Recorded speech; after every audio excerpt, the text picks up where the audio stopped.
Heather, welcome to Locked In. The story of how we met is pretty crazy, all because of TikTok, which we're going to get into later in this episode. But you have a TikTok. I want you to plug it in at the top of this episode, what your TikTok is. That's your biggest platform right now, I think. Yeah. But you are growing the other ones too. Yeah. I mean, it wasn't even that intentional, actually. And the TikTok has just blown up in a little over a month. And definitely not used to having that big of a following. So even just being here and having so much transpire since that first post is pretty cool and overwhelming at the same time because there's so much that comes along with that. But the TikTok has been great. Like the followers on there are so supportive and amazing. And even like you reaching out was pretty incredible. So, well, I appreciate you messaging me back because there's a lot of people in your position that won't even message you back because they'll blow up because of their story. And then they either don't look at the messages or anything. I'm very like on top of looking at all my messages because that you never know what's going to be the next big story. Yeah. And I think that with my situation too, there's so much intention behind the reason that I'm there. So like I want to see who's reaching out. And there wasn't so many direct messages, I would say, which is interesting because with that many, followers and the likes and the comments on the actual posts, I didn't get too many, but I do look through the messages that are directly sent because they definitely had a message that people wanted me to hear, whether it was somebody who was inviting me to talk to them or if they wanted to feature it and were just asking me if I was okay with it. But then also people that were like reaching out with their own stories as well, which was overwhelming and also comforting at the same time to see. Yeah, it really is cool, the community, a thing like TikTok builds, more so than I think any other platform because everyone's commenting, you're interacting, you can go live, you can do all of these different things. Which so I'm still learning about.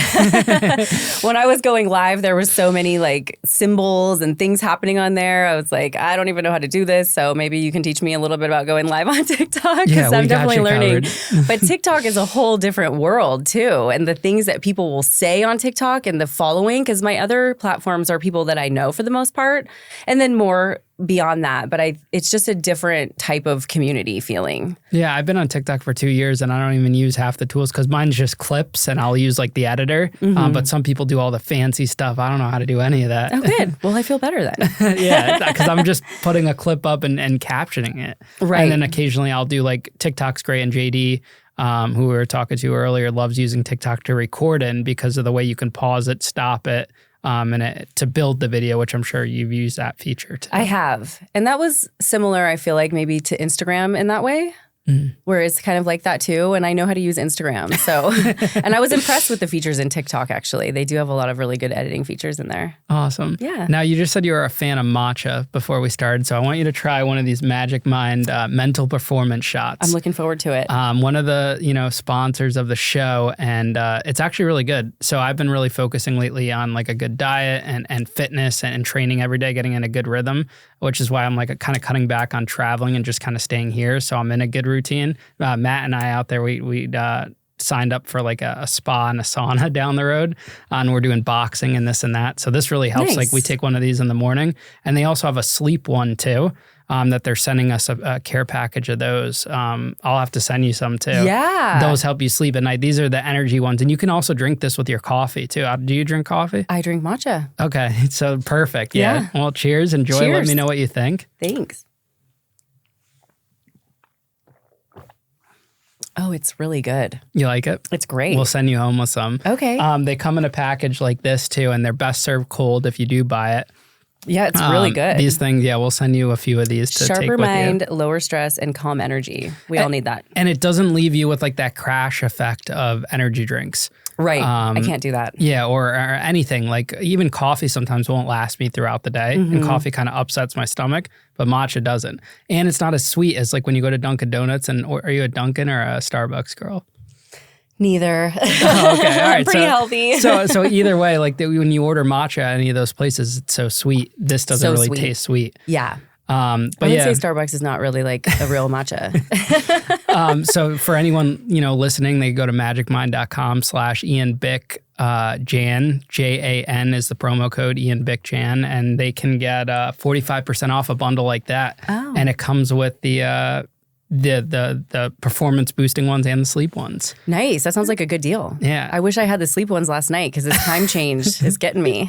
Really? Yeah. The time change is rough. It is. This is your first time in New York City, right? Yes. Did you like it? I'm obsessed. Yeah. I love it. And I did not ever want to come to New York. So I'm actually I'm not shocked because I never wanted to go to Paris. And I know it's so weird. I'm weird. But when I went to Paris, I fell in love. And I felt like some of the buildings really reminded me of that. It's very, there's so much more culture, I feel like, to it. The East Coast is so much different. I love the West Coast, obviously. I grew up there, but yeah, it's nice. I'm surprised you guys came so quick because we were just talking like 3 weeks ago when I was actually in LA. And then you guys booked the trip out here to go. I know, we pulled the trigger. You were like, should we go there for New Year's? And I was like, no, do not go to Times Square. Didn't want to come for New Year's. My son Chase was like, let's go for New Year's. And I said, I don't know if that's a good idea. It's got to be so crazy there. So we're flying out on New Year's Eve. Okay. But it's really cool seeing all the prep for everything. They're putting up the stages and the ball, and we can see like the 2025 up there. So it'll be like the perfect ramp up to New Year's Eve, and then we'll make it home for New Year's Eve at home. Are you guys staying in the Times Square area? We are. Okay. Yeah. Apparently, when you're a tourist, it's okay to stay in the Times Square area. But if you ever come back, you're not allowed to stay in that area because then people rip you because it's a tourist spot. Oh. Yeah. Every time when I got older, I would take trips to New York City, and we were I would always book a hotel in Times Square. They're like, you've been to New York City 100 times. You can't just stay in Times Square. I don't think I would stay there if I went back. There's so many other places to stay. You guys should see a musical. Are you into musicals? Yeah. Lion King. See the Lion King. That would be cool. I haven't seen one in a really long time, and we talked about that. I don't know if my son would be. I think he would like it once he went. But. Or Wicked, because now Wicked's trending with the movie. Oh, right. So you grew up in California, or? Yeah, from Northern California, and just grew up pretty normal. And it's crazy because I think about the things that happened during my upbringing and how they've shaped me into the way that I am now. And I got bullied really bad when I was in school. And everybody's always so shocked to hear that. And I'm like, really? What did they bully you for? I was bullied so bad. The stupidest things ever. It started probably in 7th grade, and the girls were always trying to fight and be really scrappy. And I did not want to fight. I didn't want anything to do with it. It totally intimidated me. I backed down from all of it, and then they would bully me more because of that. Because I was like, I just want to be friends, It's like, why do we have to be so crazy?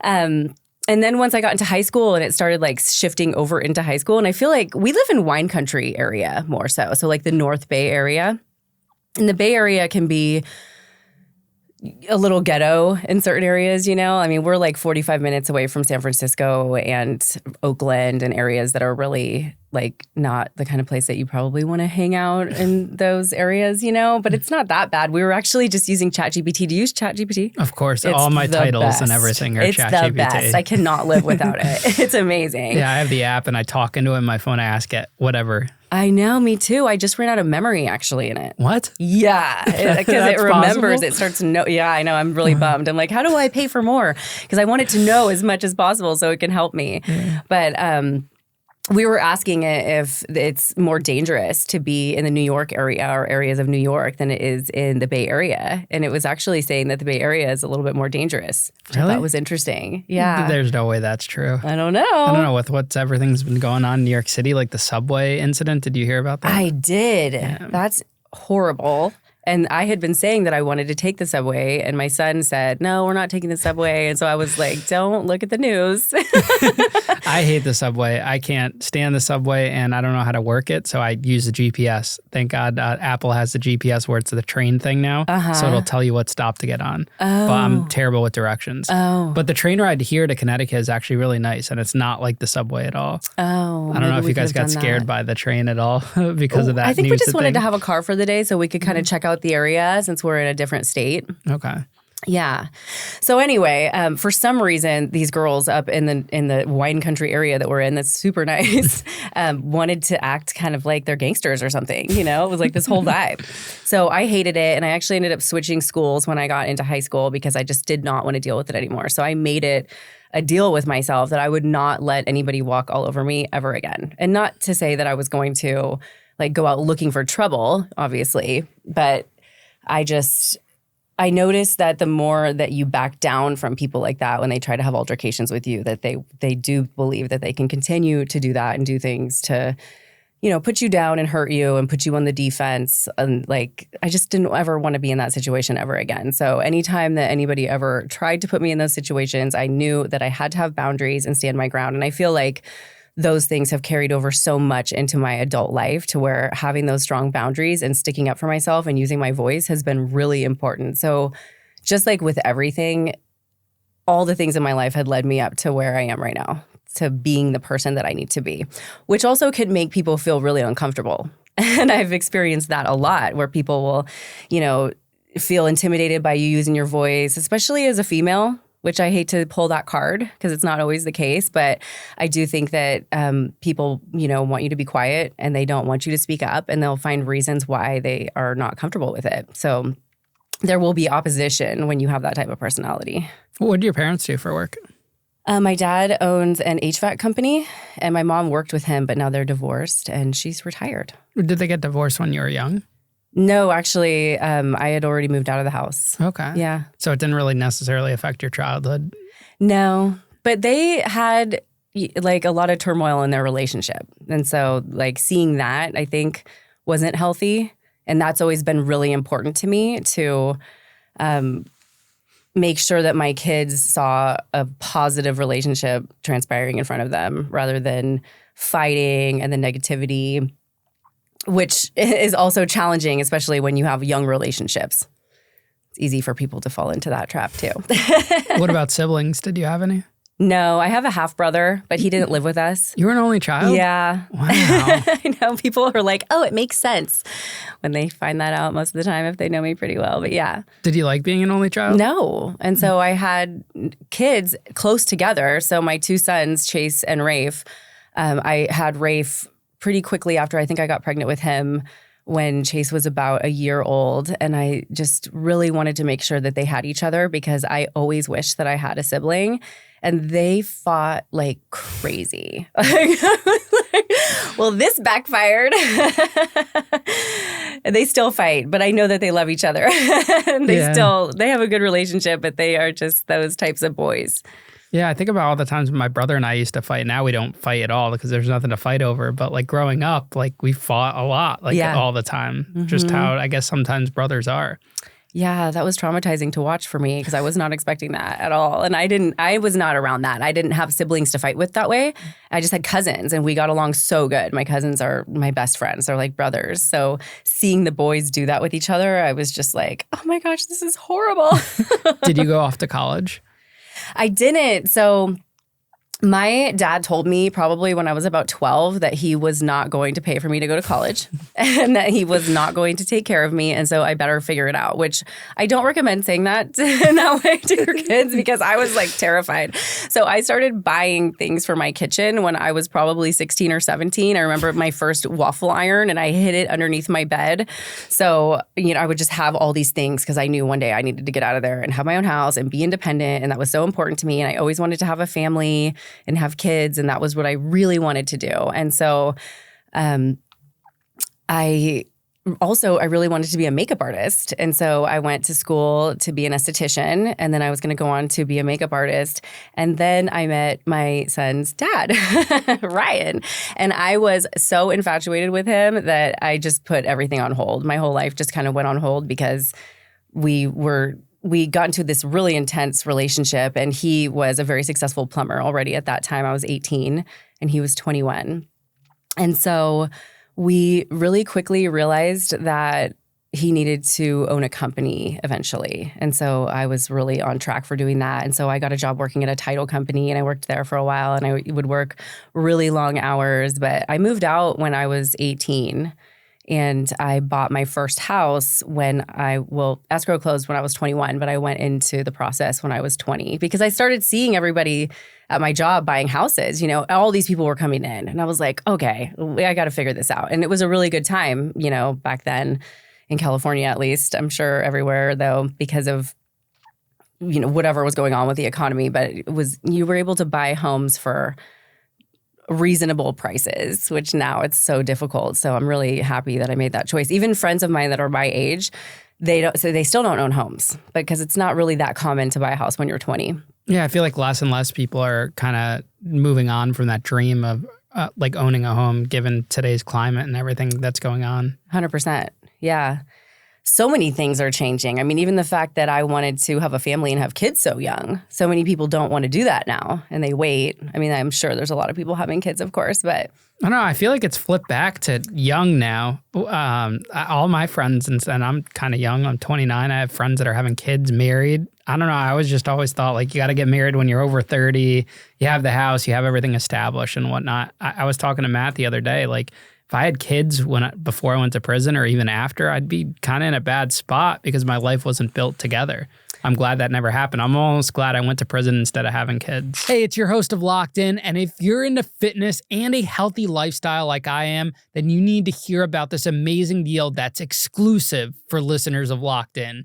I just spent over $100 on Orgain's chocolate chip cookie dough and peanut butter protein bars and their vegan chocolate shakes, which was 30% cheaper because of my discount. Seriously, I couldn't resist. Now let me tell you why I'm obsessed with this brand. When I first discovered Orgain years ago when I was working at Whole Foods, I've always had a sensitive stomach when it comes to milk, so finding a vegan option that actually tasted amazing was a game changer. Fast forward to now, I'm training 6 days a week for boxing, and Orgain is my go-to fuel. Whether it's before a workout or to recover after, their 30-gram protein shakes keep me going. I got those 30-gram protein shakes right here in my lap. Here's what makes Orgain a must-have for anyone looking to step up their health game. Their 30-gram complete protein shakes are packed with protein, have no added sugar, and include all 9 essential amino acids. Plus, they're made with high-quality ingredients that make them taste like dessert. I had one just this morning, and I'm about to have one right after I finish recording this. It was quick, easy, and perfect for my busy schedule. Whether you're at the gym, in the car, or running errands, Orgain has you covered. And it's not just shakes. They've got protein powders, bars, and so much more for the whole family. I don't know how I've lived this long without Orgain. It's real nutrition that actually tastes amazing, and it keeps me on track without making health feel like a chore. Here's the deal. Head to Orgain.com/IanBick and use code IanBick for 30% off your order. That's right, 30% off. This is the best offer you'll find, but you have to use my code IanBick. One last time for 30% off, head to Orgain.com/IanBick and use code IanBick. Fuel up, feel good, and thank me later. Now, let's get back into today's episode. yeah, I mean, that 100%. When I think about the way that I even was when I was 21, when my first son was born, Chase, and then I had Rafe when I was 23, and then we decided that we didn't want to have any more kids. It seems like 2 kids is my max. Once I have 2 little ones running around, it's craziness, and I'm like overstimulated, and that's it. So weren't going to have any more kids, and then now I have a 4-year-old and a 3-year-old. And again, that's my max for sure. But looking back at the parent that I was when I was 21 and 23 and raising them through my 20s, and then having these next 2 kids, when my daughter was born when I turned 40. So completely different parent. And the way that they're going to be raised is going to be obviously completely different for so many reasons. But the way that I respond to things and the level of establishment that you have in your life at that point is just night and day. So just like you were saying, I mean, you would be a different parent completely because you haven't had all those experiences yet. But think about like the way that people used to have kids when they were teenagers.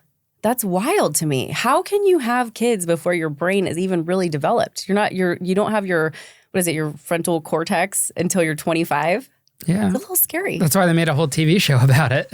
16 and Pregnant, right? Oh, yeah. Or whatever the show was called. Right. I used to love watching that. Teen Mom, that's what it was. Teen Mom, you watched that? Back in the day, You're yeah. hilarious. Yeah, I watched Teen Mom and Teen Mom 2. One of the teen moms went to prison. I think Farrah Abraham or something. I She didn't got watch arrested. that show. Oh, okay. That's all you. I got to get her on the podcast.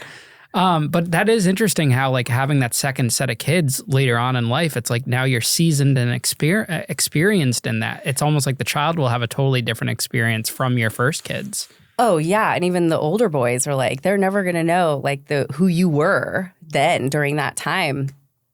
It's really like bittersweet to because the second set of kids that I have are pretty much the same age gap as the boys. And so just watching them grow and seeing them interact and then thinking back to the boys, it just brings back so many memories, and it really brings me back to that time. And because of what happened, it can also be like sad in ways because it makes me remember things about how things were at that time, and then think about how I could have done things differently, which we always do, but you can't ever go back. Looking back on it now, are you happy with your decision to put your career on hold, which is what you thought you wanted it to be your career at the time? I mean, I think that everything happens for a reason. Everything leads us to where we're supposed to be. So, I mean, thinking about what my life would have been like, who knows what that could have been like in a monetary sense. But the life experiences that I've had, I would never go back and take them back because they've all made me who I am today. So it's going, thinking like, oh, well, if I made this choice different. I mean, it's easy to do that when you are raising your kids, because you're thinking about how you affect somebody else, and so I want the best for my kids, obviously. And even though when I was a 20-year-old mom and raising them as a young mom, I always felt like I was doing what was right for them at the time, and I always did my best. And I think I was a really good mom, but there's just certain things that now I wouldn't. I think as you get older too, you worry more maybe.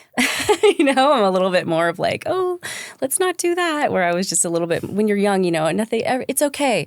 I've heard my kids say so many times, it's not a big deal, Mom. Everything's going to be fine. Everything's going to be fine. And I now feel really bad for doing that to my mom. Because I'm 43. Yeah. So now I'm like, no, everything might not be fine.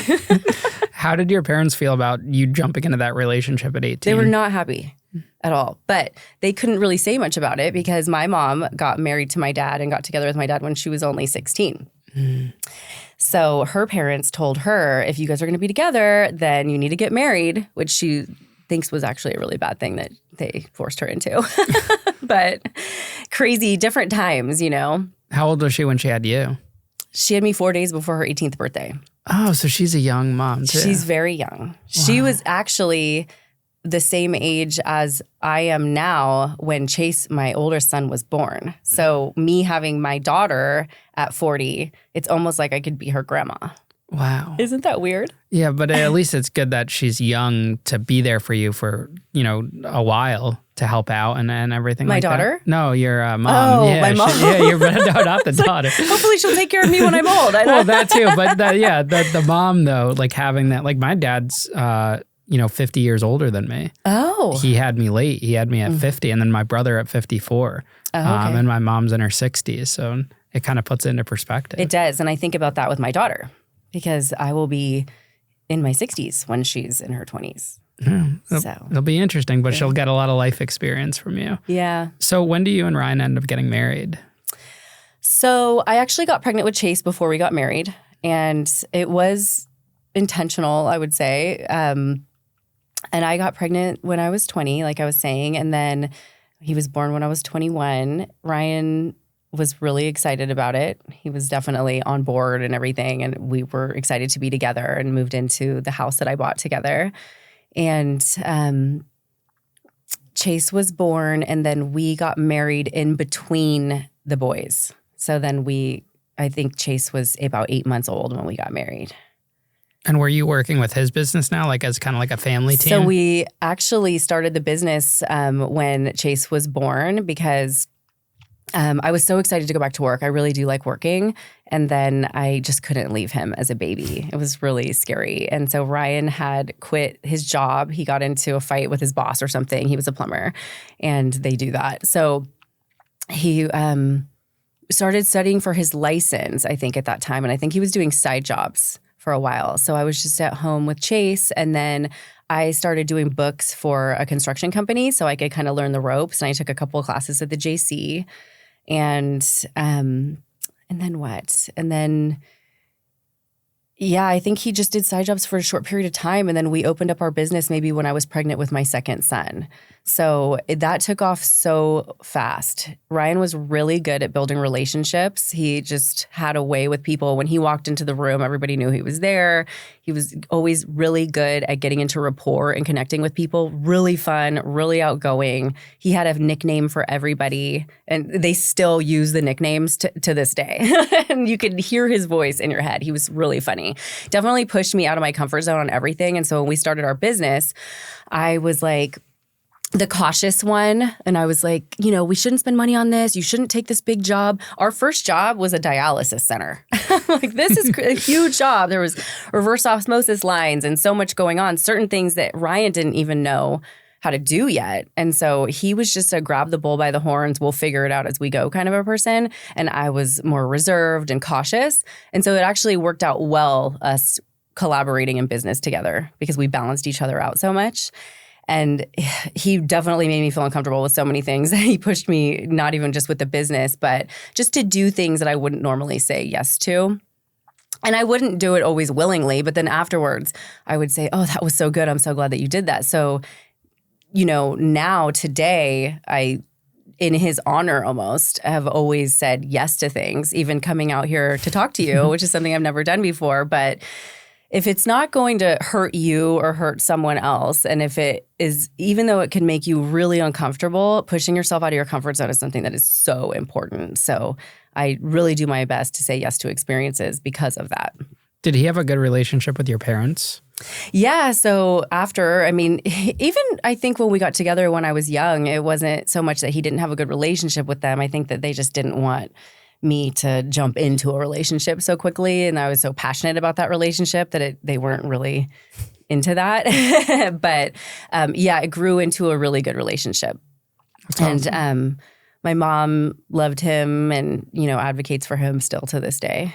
How many years of time did you guys have together once you had both of your kids at that point? What was life like for that period of time? Like, how long were we together? Or what? Yeah, and like when you were in your 20s, before anything happened with what's to come. Well, we were so ambitious. So we had bought a boat, and then I decided that we really needed to build a house. And so we moved from that house, and we were expanding the company and doing hotel projects, and we traveled together quite a bit, and we had the ability to do so much because our company was so successful. We had 40 people working for us at one time. Wow. Yeah, it was a lot, especially to be that young. And so we started building the house and moved into our house that I still live in now when I was only 25, which was a very cool accomplishment. And he wanted to move from that house. He had a whole nother lot picked out, and he wanted to build a 6,000 square foot house next. And he was so great with running our business. He would get up every morning. He had no problem popping out of bed and was up before everybody. He'd be up at like 5:30 in the morning, go to the shop, get the guys going, come back, have coffee for me on my nightstand. He was great.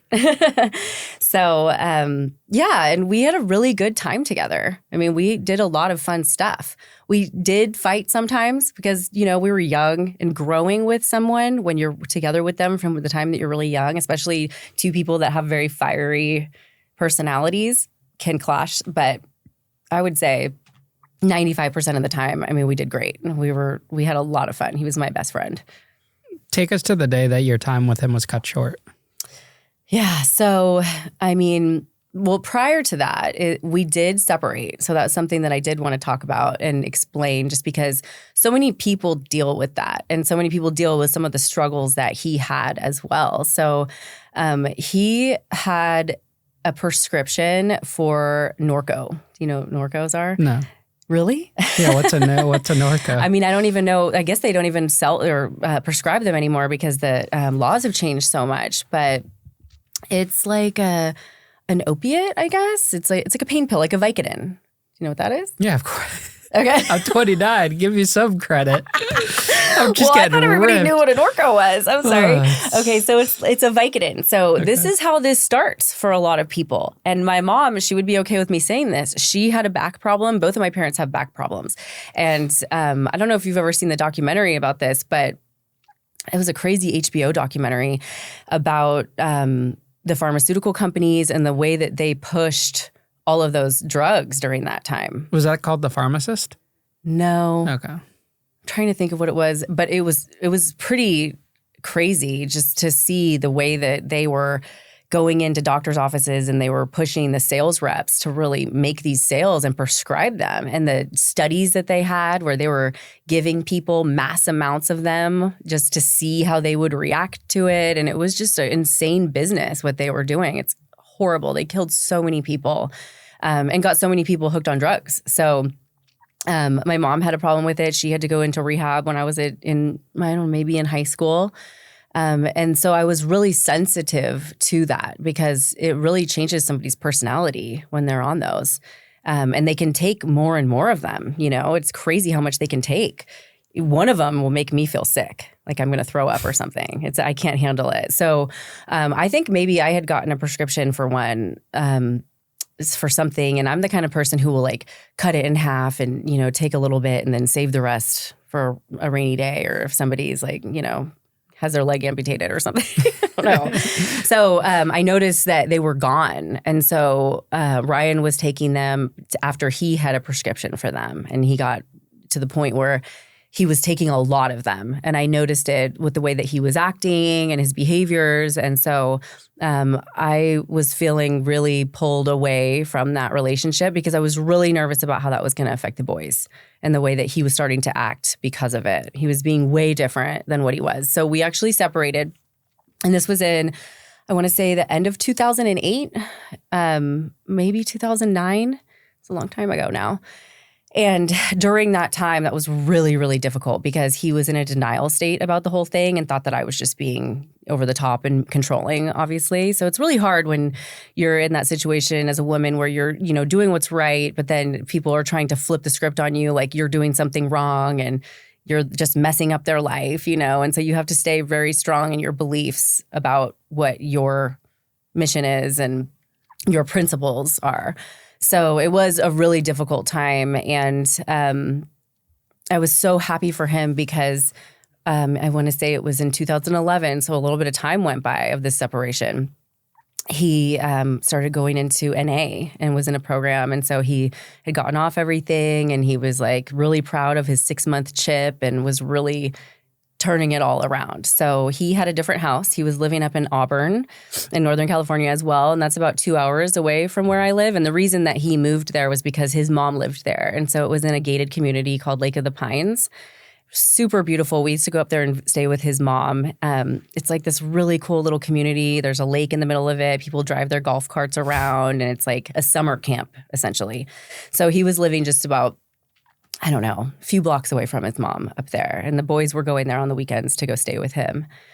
So, fast forward to that time, Ryan and I had been spending a lot of time together. So that Christmas time, he'd come down for Christmas and we took the kids snowboarding. We had gone to the pumpkin patch that year together with the boys. So it was nice that there had to be that separation, which was really important. And Ryan took so much accountability for everything that happened. He was really wanting his family back and to get back together. And that's hard for me to look back on now because it's always like the what ifs, of how things could play out. But anyway, so so this is the hard part. My son's going to get so mad at me because he's like, don't skip around.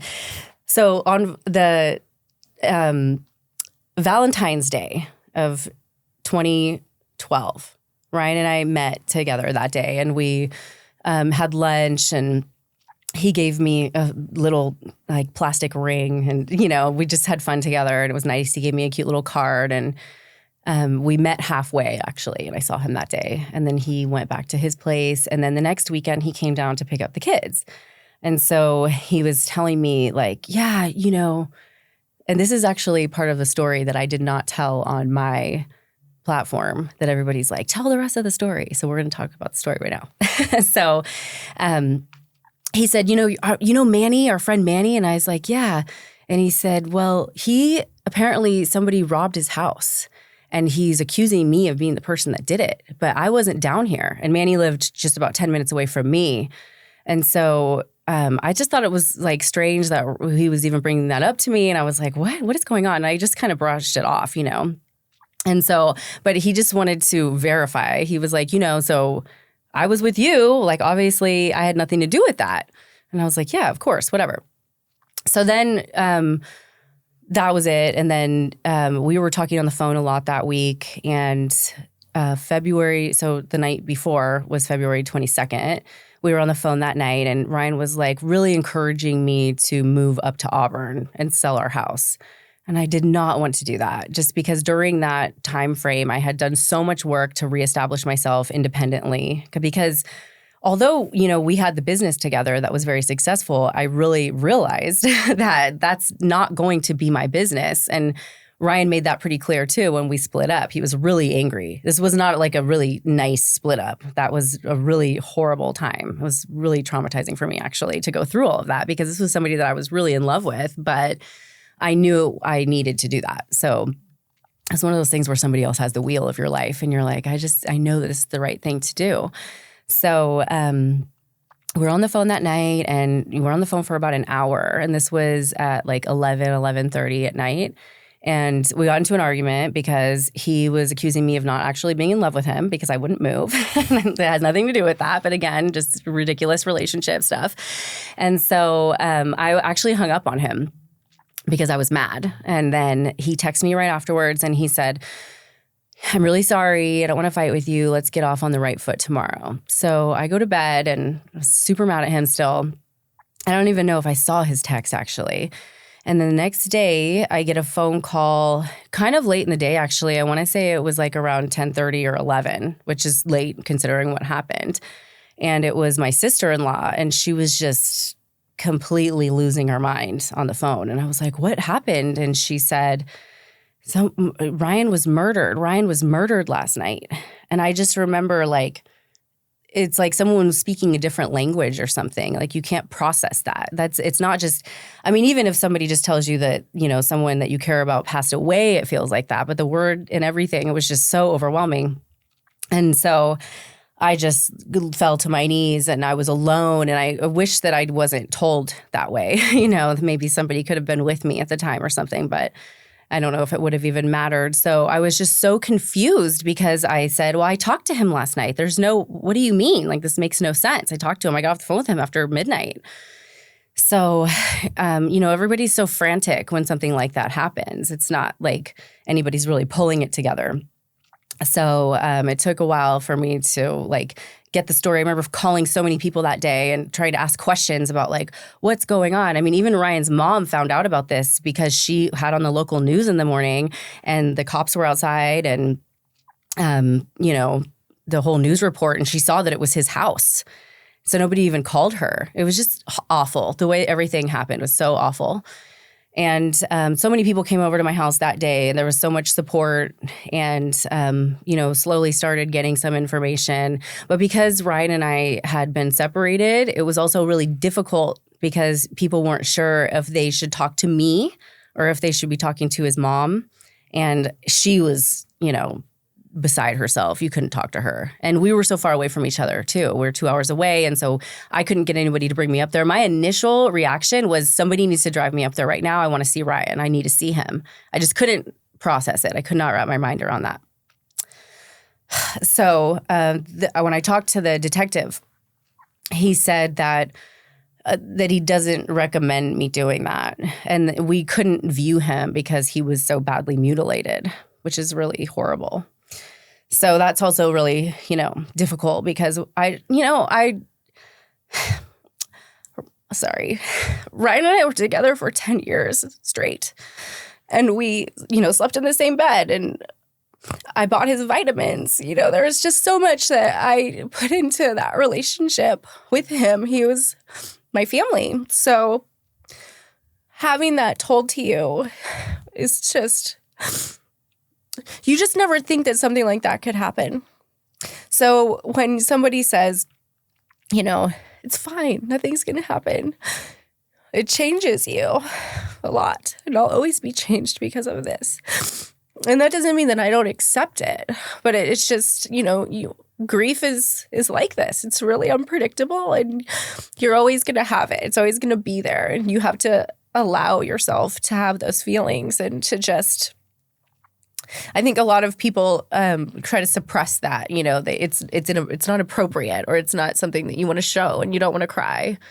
But I've found the most healing by doing that. So It's been such a process. Hey, it's your host of Locked In, and I have to tell you about something that's added more excitement to my life lately. I was sitting on my couch checking out the football games, and I realized I wanted to add some excitement to my weekend. That's when I opened Prize Picks, and in less than a minute, that's right, less than a minute, I had my lineup ready. Seriously, it's easy as picking more or less on player projections. This week, I went with more on passing yards for one of my favorite quarterbacks and less on rushing yards for a running back. The flexibility is unmatched. You don't even need to get every pick perfect to win, thanks to their flex play option. Plus, if you're like me and hate waiting forever for payouts, you'll love how fast and secure Prize Picks makes it. I got my winnings in under 15 minutes. What's even better, Prize Picks is available in more than 30 states, so wherever you are, you can get in on the action. And with features like Taco Tuesday, yes, that's right, you heard me correctly, Taco Tuesday, where player projections are discounted up to 25%, there's always something extra to keep the fun going. Now here's the best part. When you sign up today and use code IANBICK, you'll get $50 instantly after playing your first $5 lineup. That's $50 guaranteed just for joining the fun. $5 for $50 sounds like a great deal to me. So download the app today and use code IANBICK to get $50 instantly after you play your first $5 lineup. Prize Picks, run your game. There's a tissue right there if you'd thank like you. one, so you don't have to wipe it on your hands. And there was years that went by, because this happened, going on 13 years now.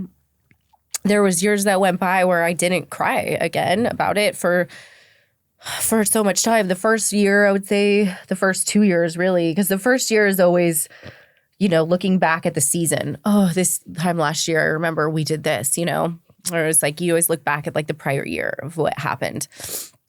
And since I've gone through this, I've, connected with other people who've gone through losses, and they do the same thing. They're, processing the previous year and those experiences that they had with the person prior. And then the second year is a lot of, grief has the different cycles that you go through. And I feel like when something happens in the very beginning, you go through them rapidly. You're like disbelief, upset, anger, all of them. They just come at you so quickly that it can be very messy. And then I think that the longer that time goes by, you just don't sit in them as long, like you get that feeling, but you've already kind of processed that feeling. So then it leaves you. So it's a really interesting thing, the way that it works. And I just feel so much empathy for people who have gone through something like this, or even just losing somebody at all, because when you lose someone, you go through all of those feelings, but then doubling on top of it, court hearings and the person that actually chose to take the person's life, and I would never discredit somebody who lost someone like a car accident or, to an illness or something like that. Of course, like that loss is still just, I've lost people to all of the things, actually. I had never lost anybody prior to Ryan dying. And then the year that he died, I had multiple people. One of my really good friends died from breast cancer.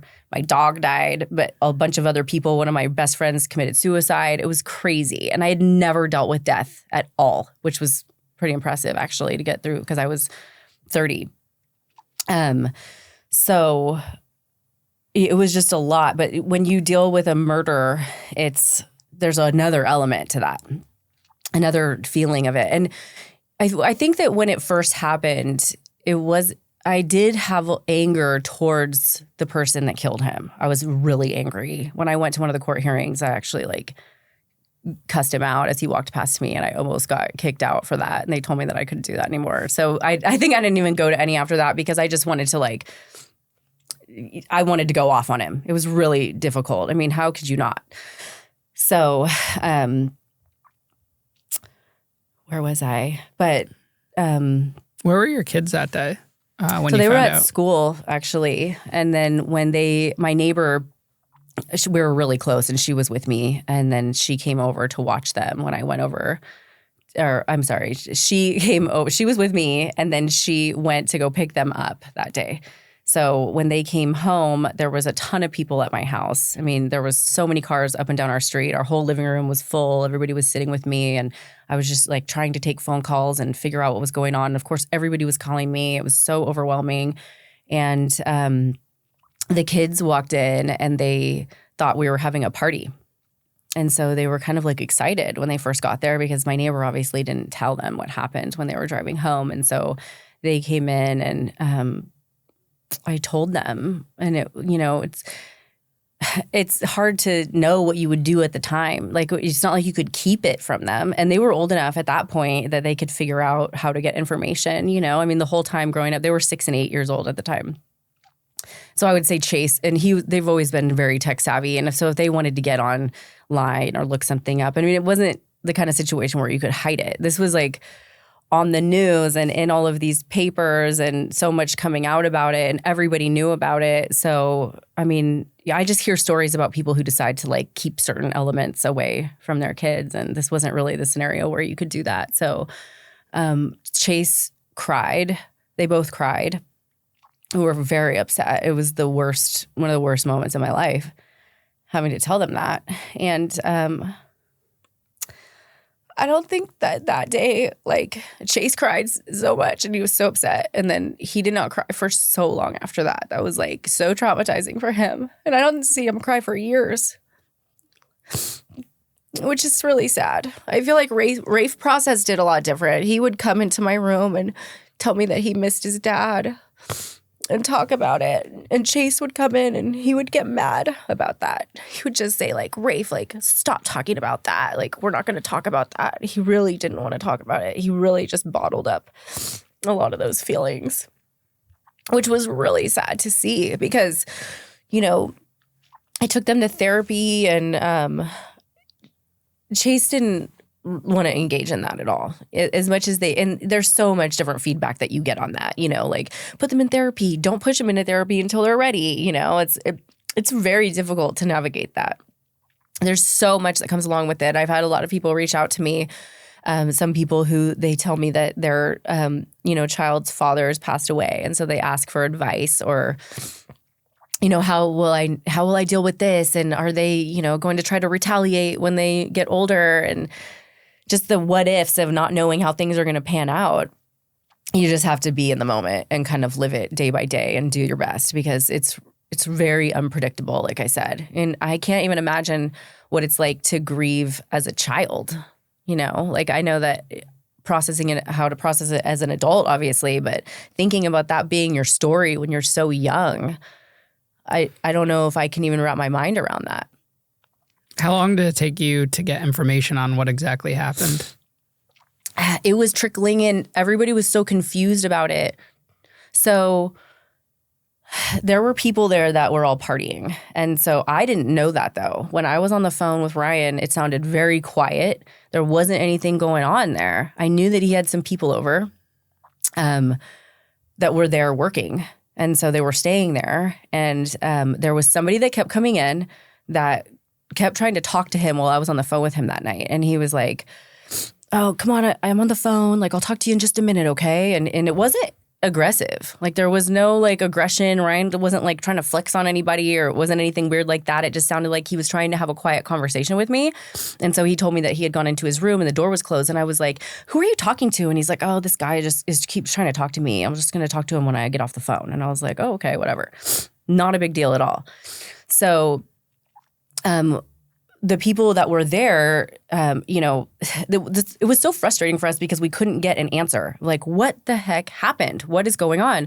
Well, these people are drinking and, like, doing whatever. I don't know what they were doing. I don't know what the other people at the party were doing, but it sounded like some of them were doing cocaine. And Ryan wasn't. He had been sober. So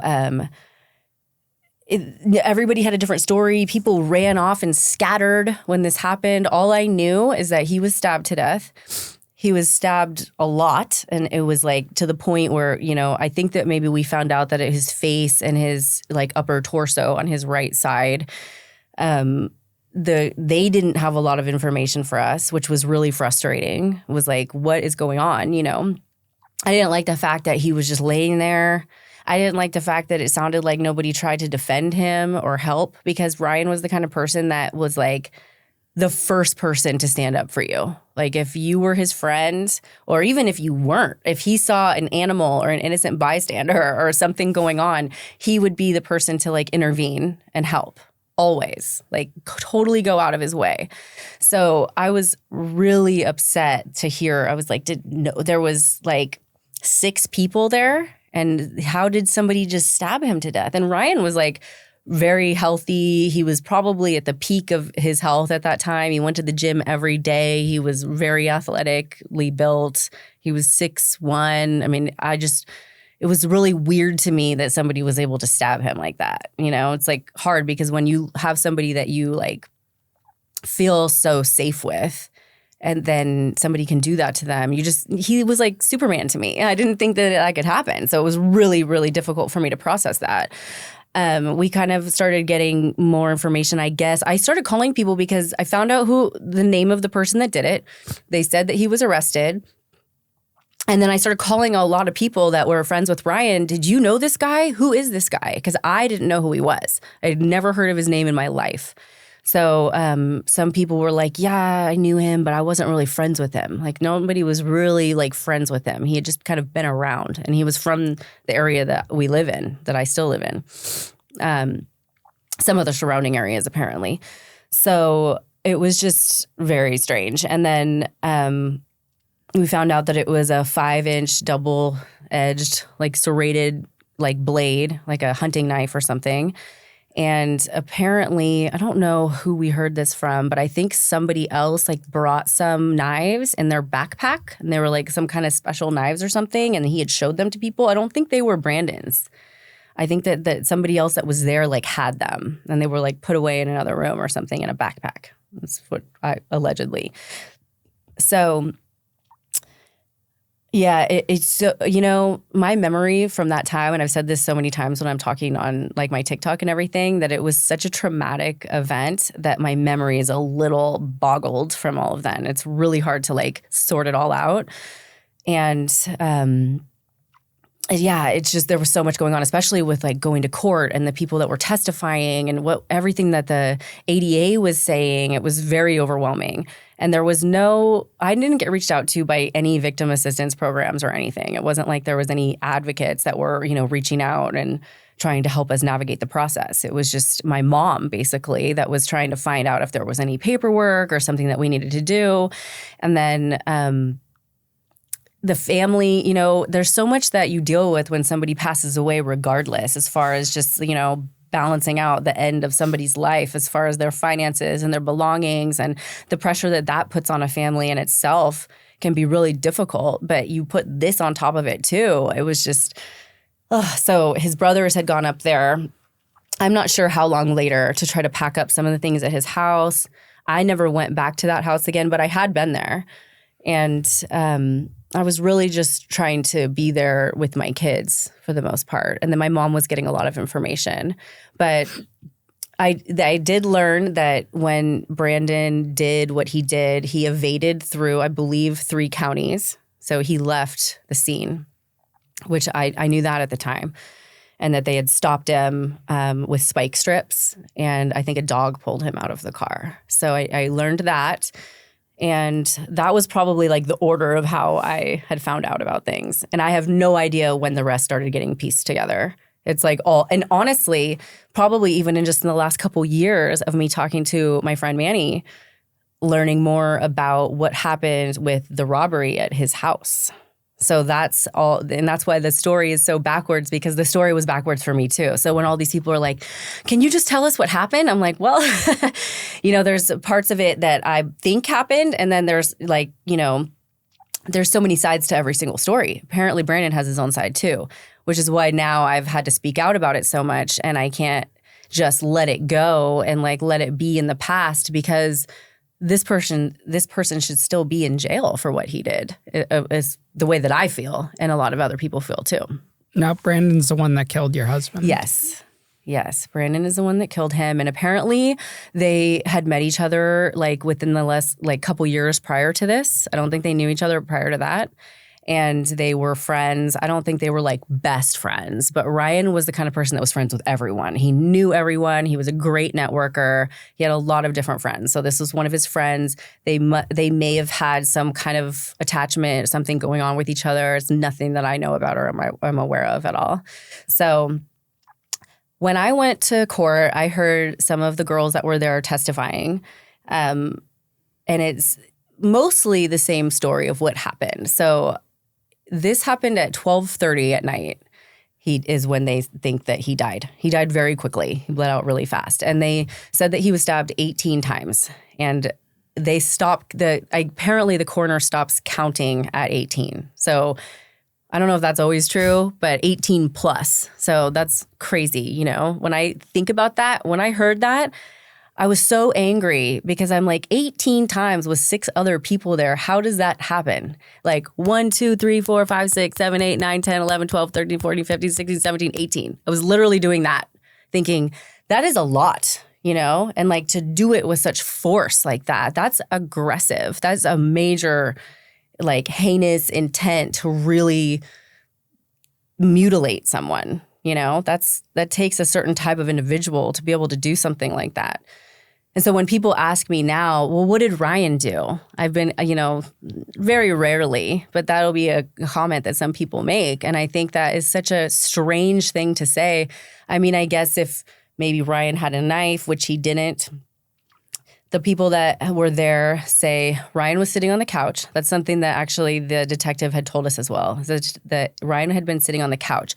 They weren't sure if he was ever able to stand or if he was attacked on the couch. The detectives could not figure that out. And I heard that straight from their mouth. The people that were there, I was so frustrated that they couldn't give me a straight answer either, but they were also intoxicated and traumatized by what happened. Somebody ran out the door, a bunch of people scattered. His really good friend, Chris, lived with him. It was his roommate there.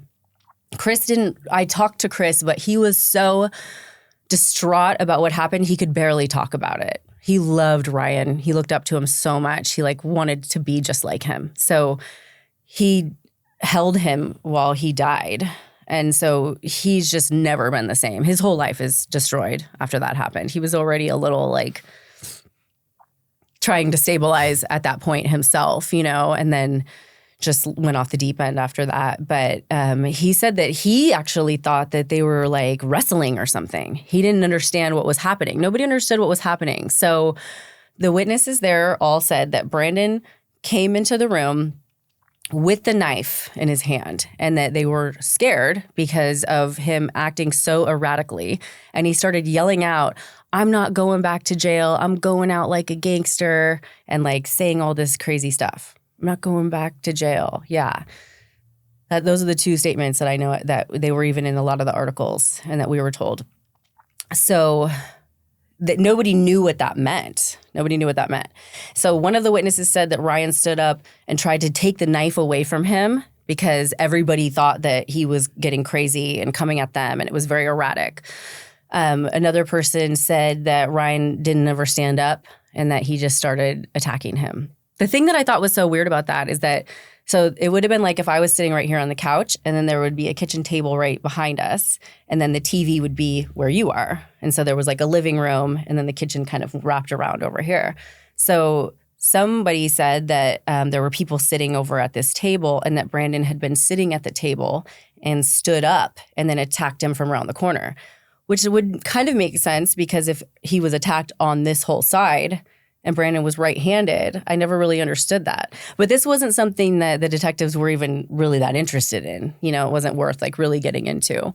I don't think that they ever even cared to ask me. I had to tell them. I was on the phone. Like, do you not want me to tell you that I heard things or whatever? They didn't really do much of a job investigating. And so I kept reaching out to try to get them to. But they kept telling us that this was just going to be a slam dunk. You know, we know that this guy did it. He fled the scene. As soon as he got done attacking Ryan, he went to the car, and the girl who was his girlfriend at the time, he grabbed her and said, "We got to go, you know, we're getting in the car." And as soon as they get in the car, he starts telling her, "I killed him. I fucking killed him." And she was like, "What?" Because she didn't know. She had been outside smoking a cigarette or something like that. And so he was like, yeah, this is like some Bonnie and Clyde shit. You're my ride or die. And this is her statements. Well, that says a lot right there. Like, you know, what does this mean? You're not going back to jail. You're going out like a gangster. You're going out like Bonnie and Clyde. In most situations, if the cops were chasing somebody that did something like this, they probably would have gone out like Bonnie and Clyde.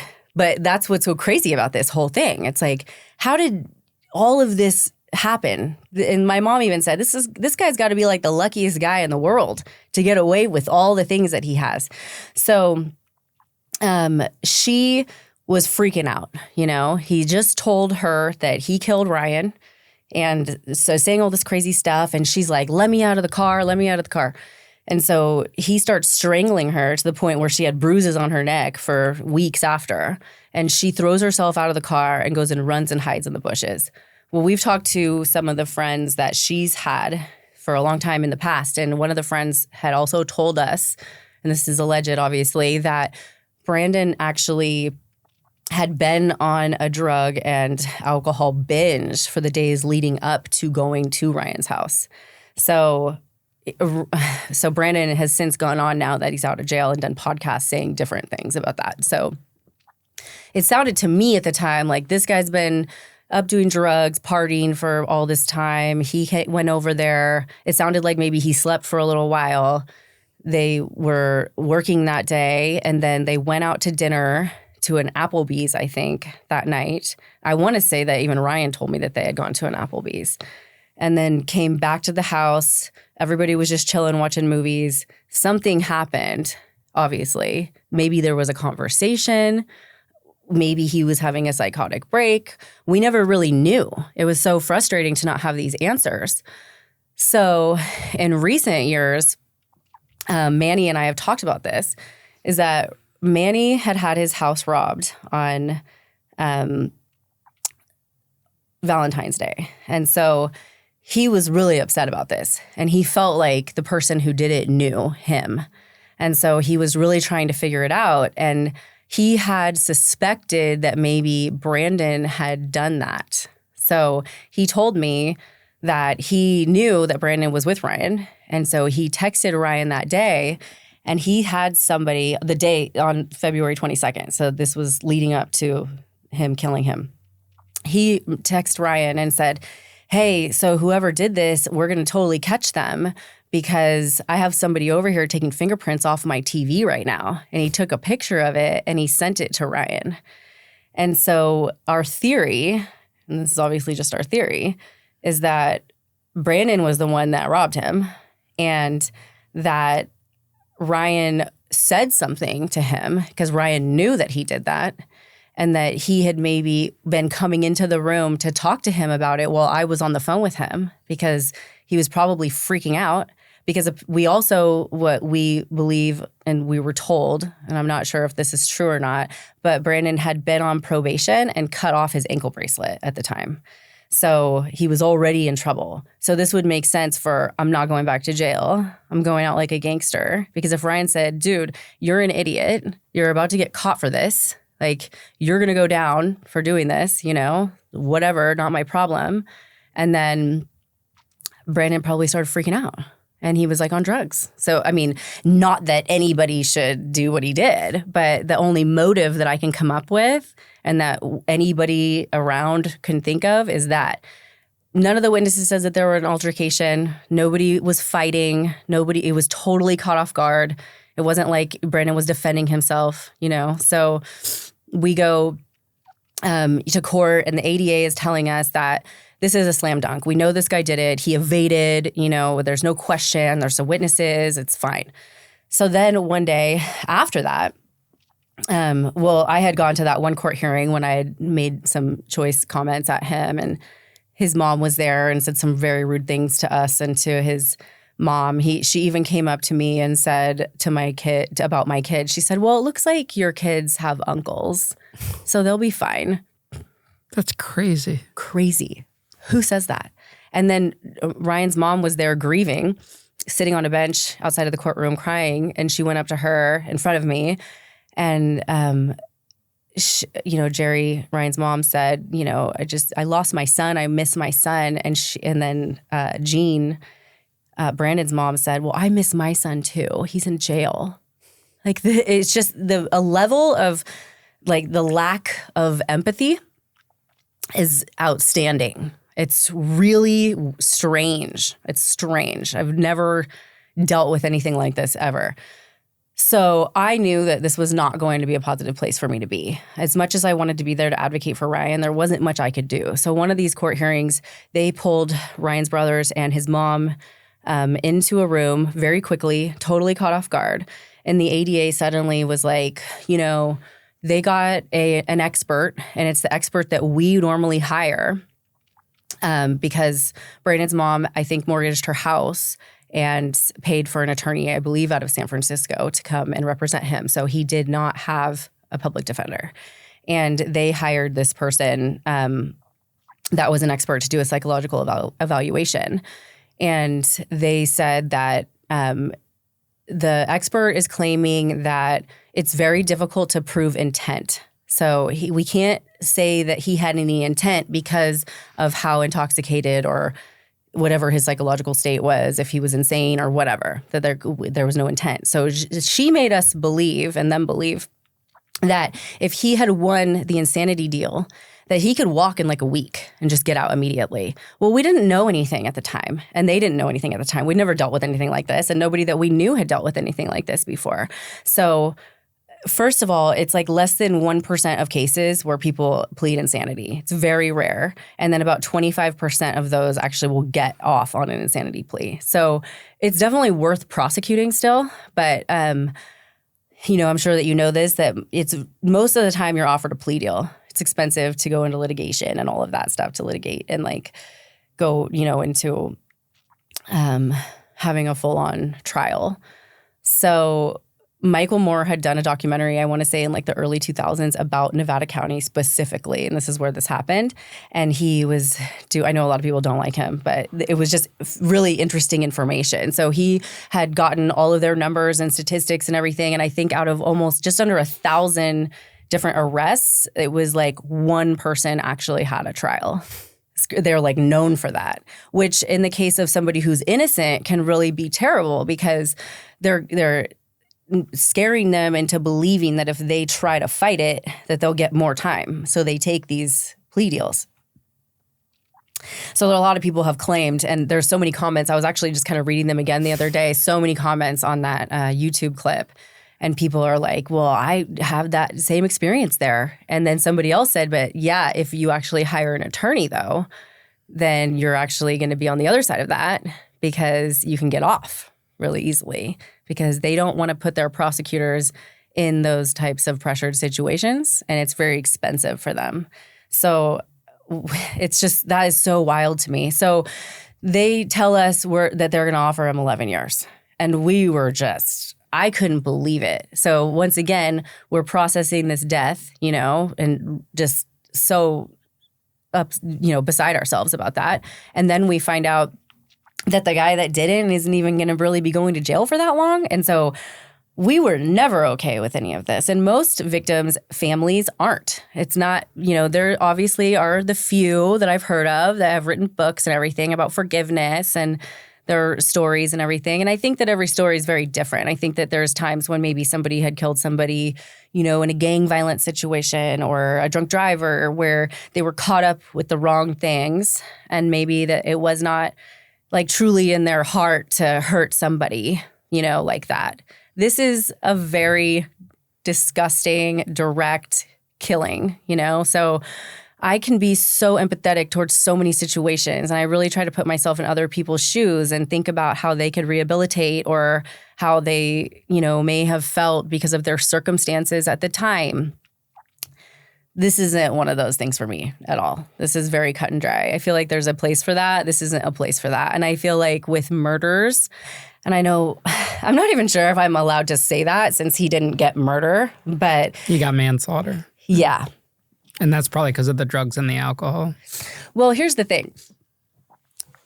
Voluntary intoxication is not grounds for an insanity plea. Just because you decide to get wasted, you knew at the time that you got wasted. So anything that you do after that is your responsibility and you need to be accountable for it. So if you just go and do a bunch of drugs and kill someone, I mean, there's so many stories. We even found a story of a guy that did a bunch of mushrooms and like ate his roommate. Yeah, and the cops got there and he was still like wandering around. I think he was on PCP too or something crazy like that.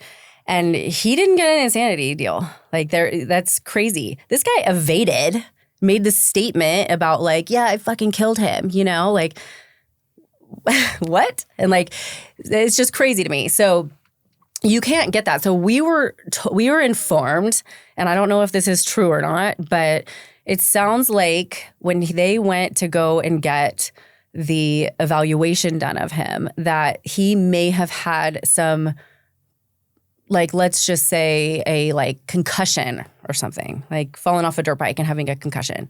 Like, I don't know what the reason would be that you would have a problem with yourself prior to getting all fucked up and doing something like this to do that. But I've had a concussion. A lot of people have had a concussion. So I don't know if that would be grounds for that either. But somehow, some way, they got this expert to believe that that would be possible.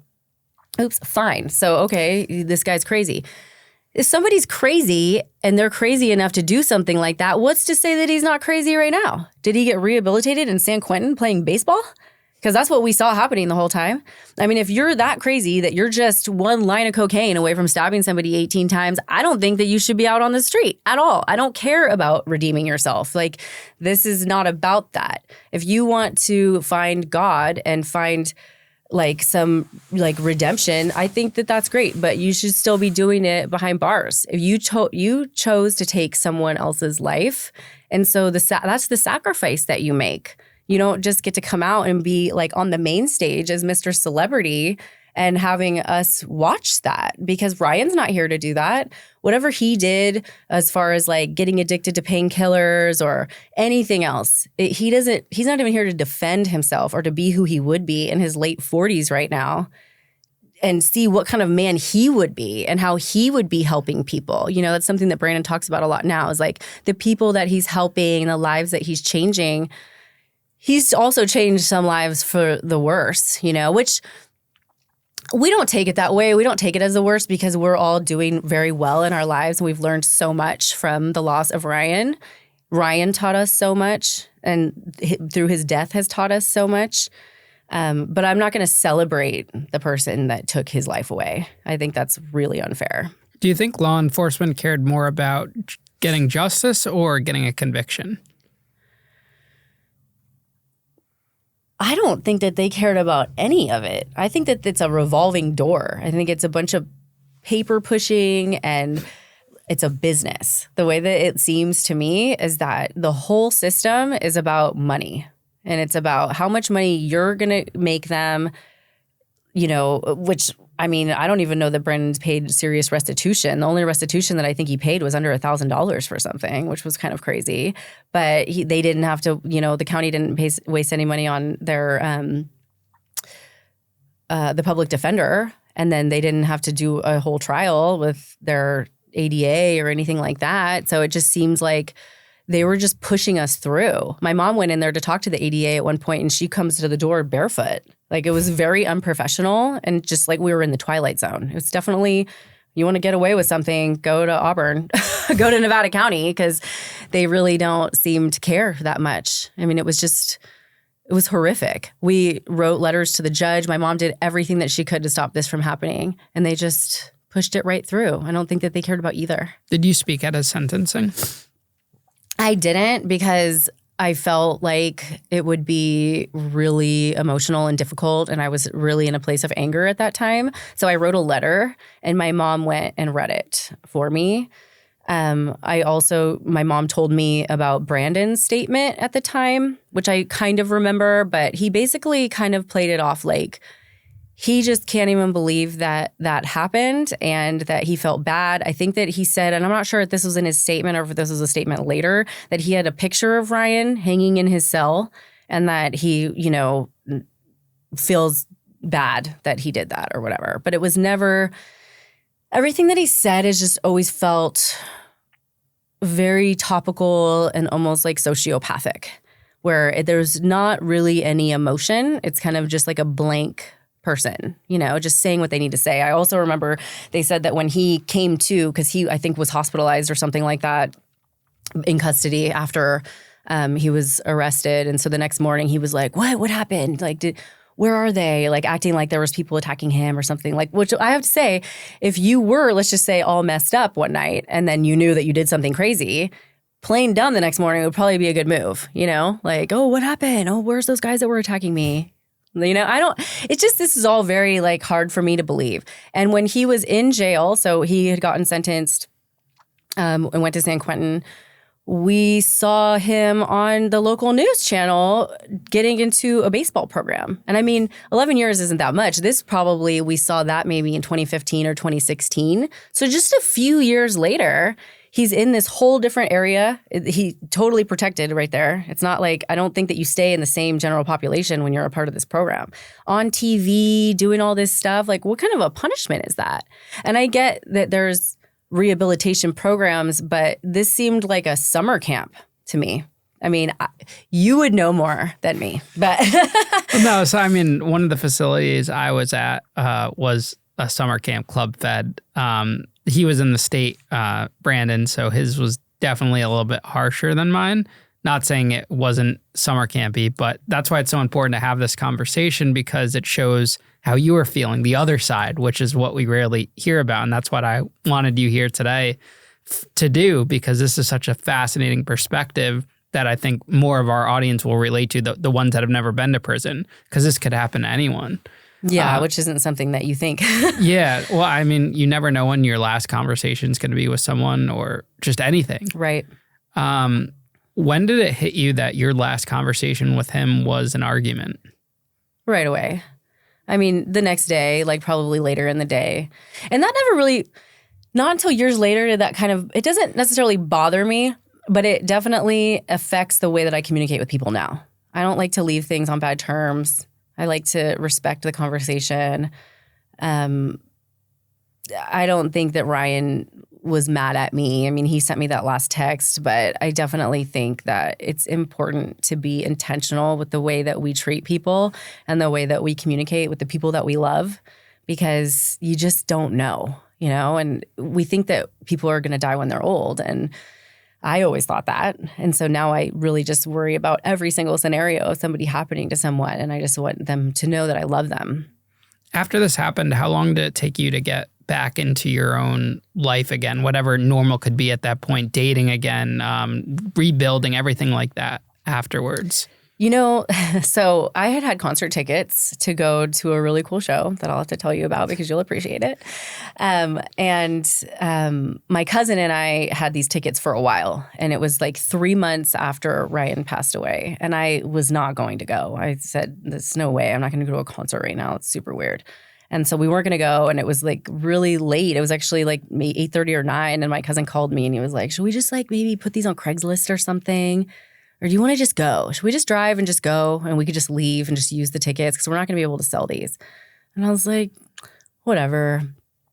Fine, let's just go. Ryan would want me to go. Ryan always said yes to things. He always said yes that he would go. And so we went that night, and we ended up having such a fun night together. My cousin's like 18 months younger than me, and he's just the best. We've just been best friends since we were little babies. And so we had so much fun. And then I think it was that night, and I know this is only 3 months later, but life is happening still. And you feel guilty about that. You feel really guilty about enjoying life after somebody passes, especially like this. But to me, Ryan always wanted to go out and say yes to things and do things. He was so great in the gym. He actually bought me my first gym membership and taught me how to work out. And so whenever I wouldn't go work out, he would inspire me to go work out. And going out that night and having so much fun, I realized that everything that I do, I should do with intention and saying yes to experiences, like I just said, because he wanted to live. He loved life. Loved life. So how disrespectful would that be to his memory for me not to live life when that was what his whole message was? I feel like that was our bond and what he taught me. So I had to carry that forward. And I feel like ever since then, I've been way more of an outgoing person. So it did change me for the better in a lot of ways, because I feel that the people that we connect with, they live through us, and that's how we carry them on. That's their legacy. So we have to be able to move on with our life. And I didn't have any serious relationships. I did date a couple people, but very short term, like less than a year. And then it wasn't until I think 2019 or 2018 that I got into a serious relationship. So then we fast forward to more recent time. All of these years have passed since that incident, and it gets brought back to the spotlight again, which I can assume that could even hurt just as bad as it did the night you found out or the morning you found out. Well, I'm a different person now than I was then. So the response is, I have 2 little kids with my current partner, and we are all doing so well. Me and Chase and Rafe and my family is all thriving. I mean, I could not be any more happy with our situation and grateful for all of it. It's so that's important to know, because I think that some people assume like that, you're still not in a good space if you're revisiting this.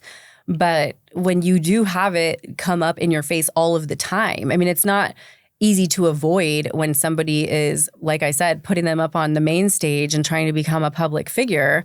I know a lot of people. I have a lot of friends. Ryan had a lot of friends. Now that brought a lot of attention to us, even more so. I know a lot of people.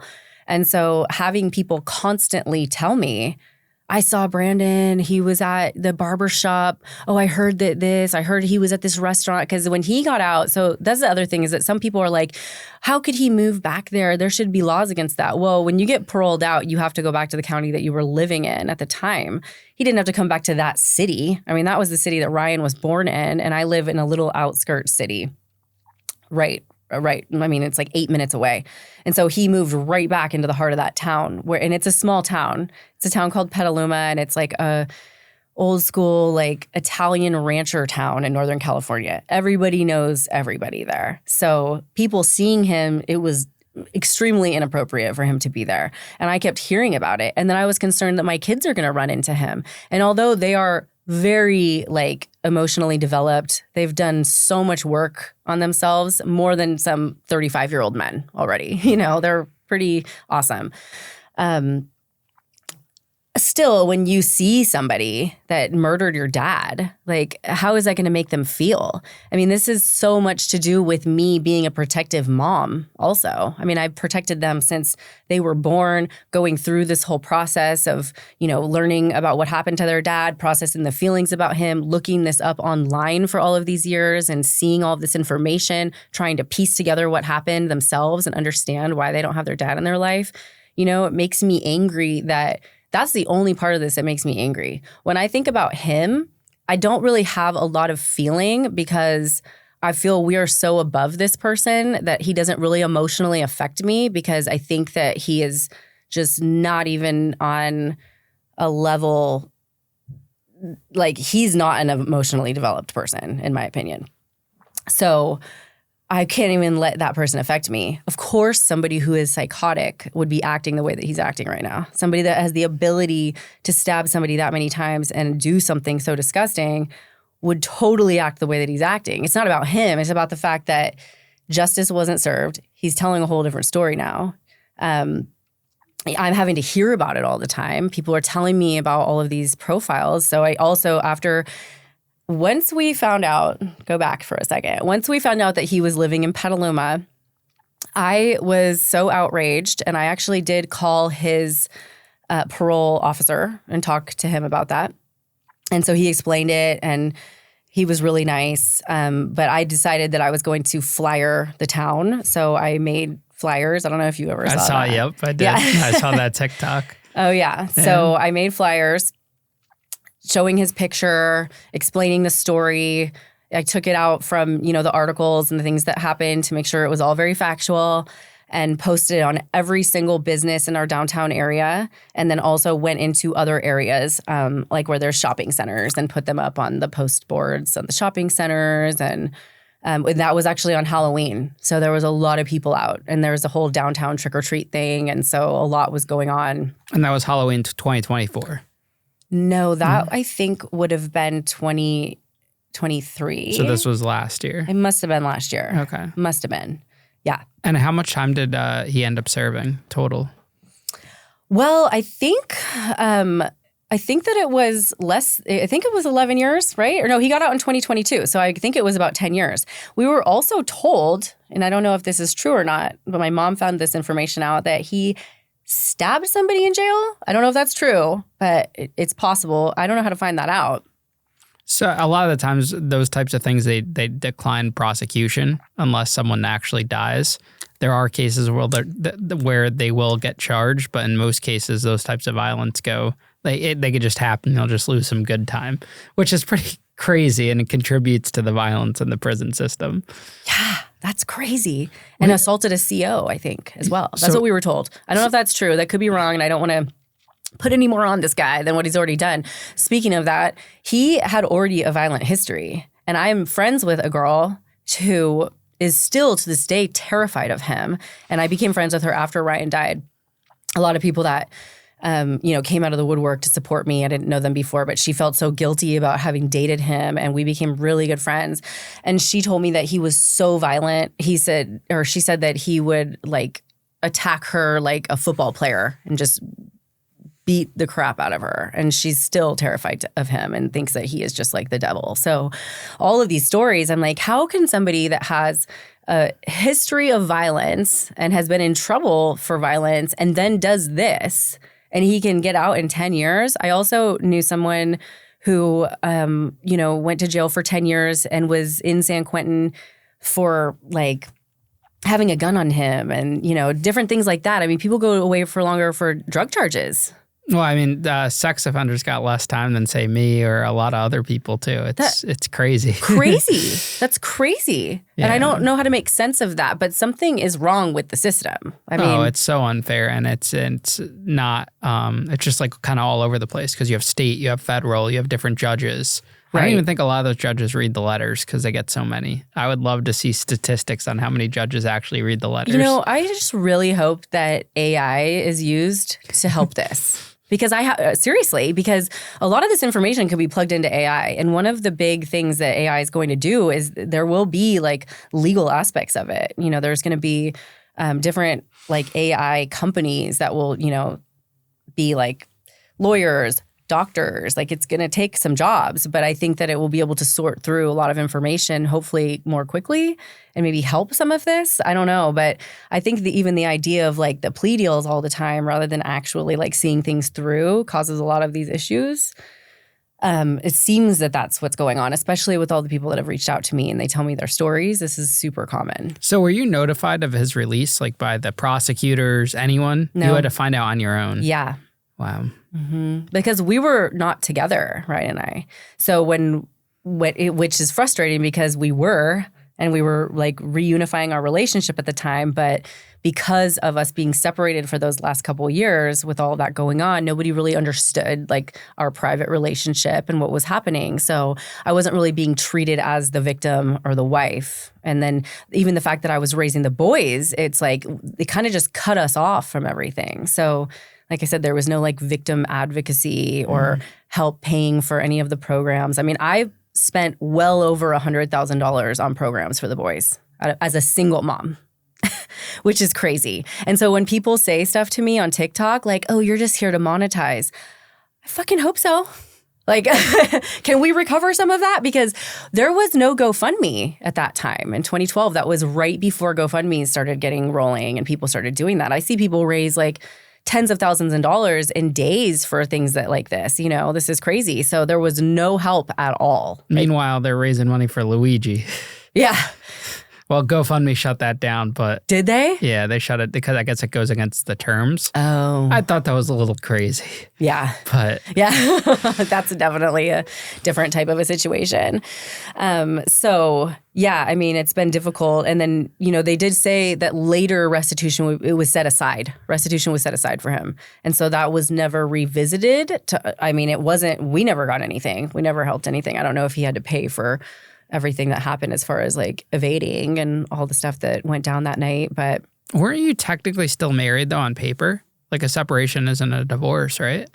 Yeah, it's just, I don't know. Maybe it was because of the duration of the time. that had gone by. I have no idea. Did you ever have to file like divorce papers afterwards, or how does that work when someone passes and you're still legally married, right? I've never dealt with that. Oh, so it just goes away naturally? I guess. Oh. I don't know. Do you still have his last name, or?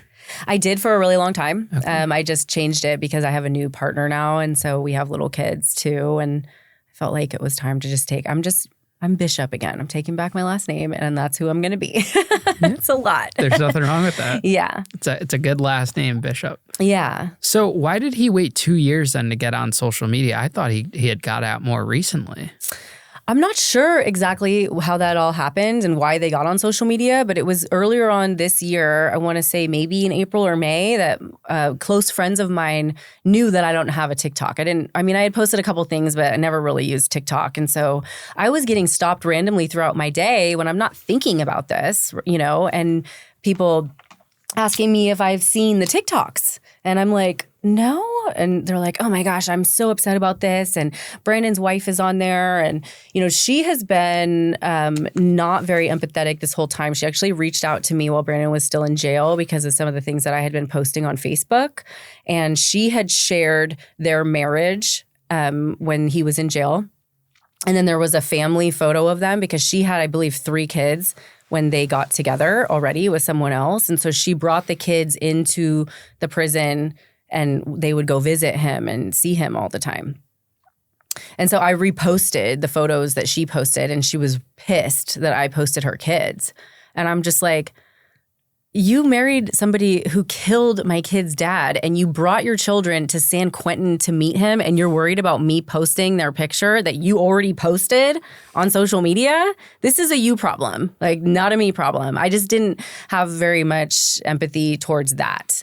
And so she told me that I needed to find God and that I'm the problem and that I'm going to be raising my kids just in this negative light, and insulted me as a parent.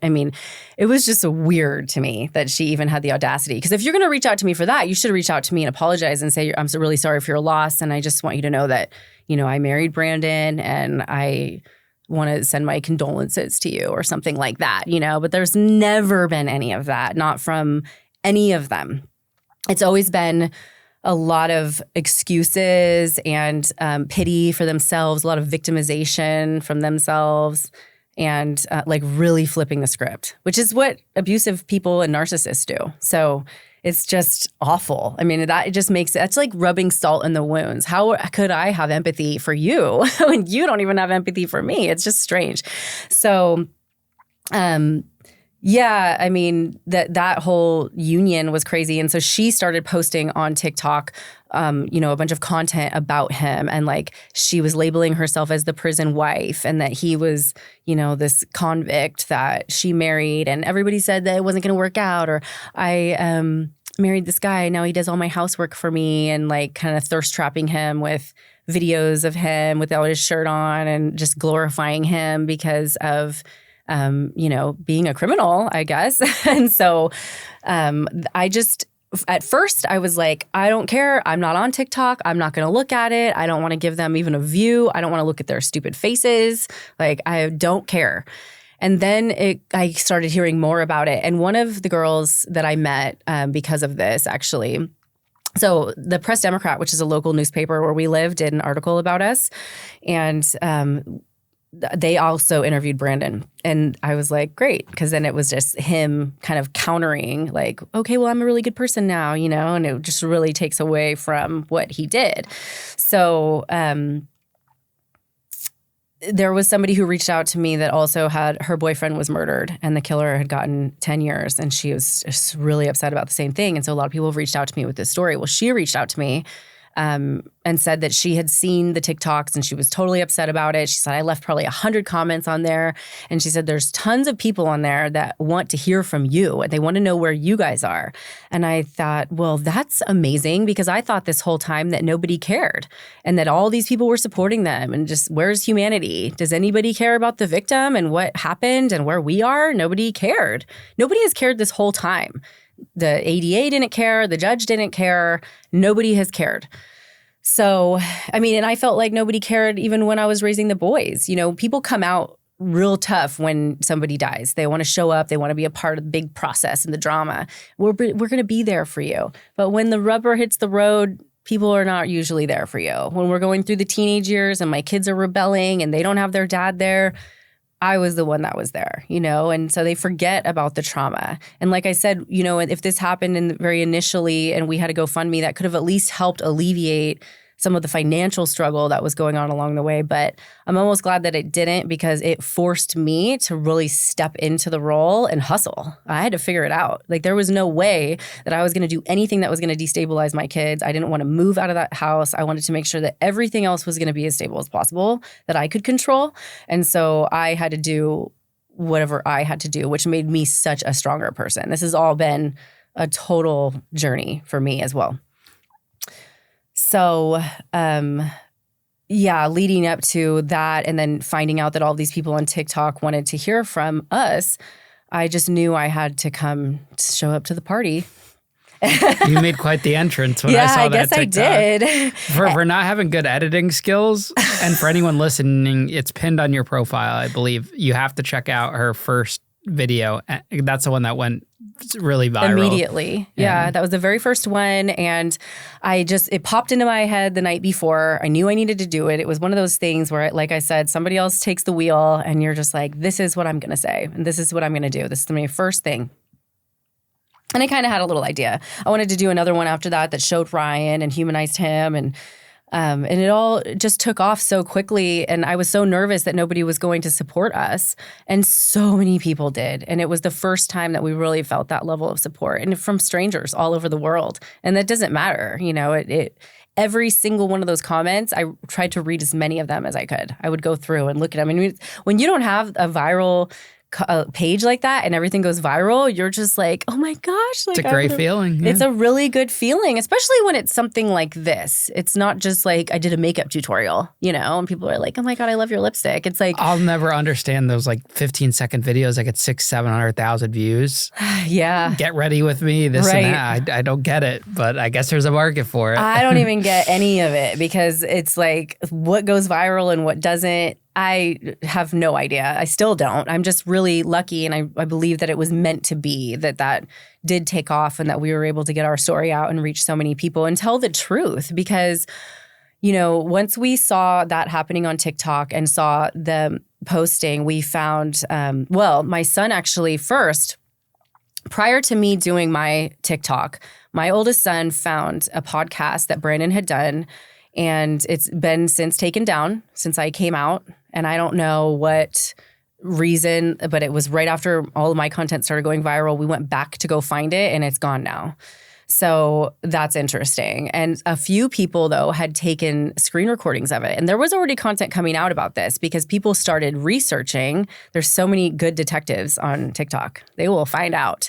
And so she started posting whatever she was posting, and people were going online searching it and finding it, and they were getting a bunch of hate messages. So that's what my friend told me, is that people want to hear from you. They're not okay with it now. And I was like, amazing. That's great. But there was other content creators that had come out with such great content that were covering this. And I'm like, this is so wild that there's these viral content creators that are making content about our story, and I'm not even there, you know? And like, I do, although I'm not a great editor, I do know how to make content. So, you know, I started watching them, and people were sending them to me, and they were showing pictures of Ryan and showing pictures of me and saying our names. And I was like, this is really almost overwhelming, and that people care, and I want to come and, you know, say it from my perspective as well, and for my kids. And so I asked them if it was okay, and they were like, yeah, Mom, like, that's great. Let's do it. You know, go for it. You got to do it. You got to do it.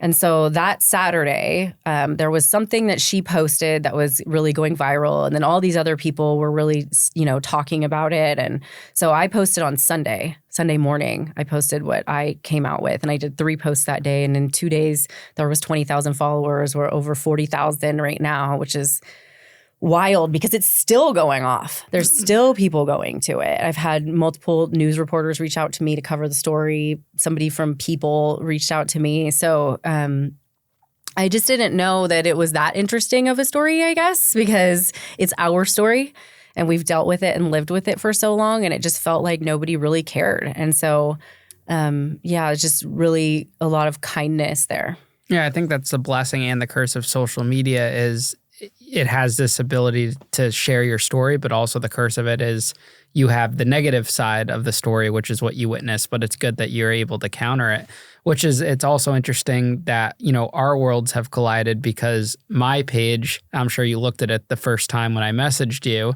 is a lot of former criminals, except for the law enforcement ones, but are sharing their stories. Right. Now, I will say, like, a lot of the people that have murdered someone that have been on the show, it was all kind of like gang criminal related. Not to say that that makes it okay, but it was very different scenarios of these individuals that come on here.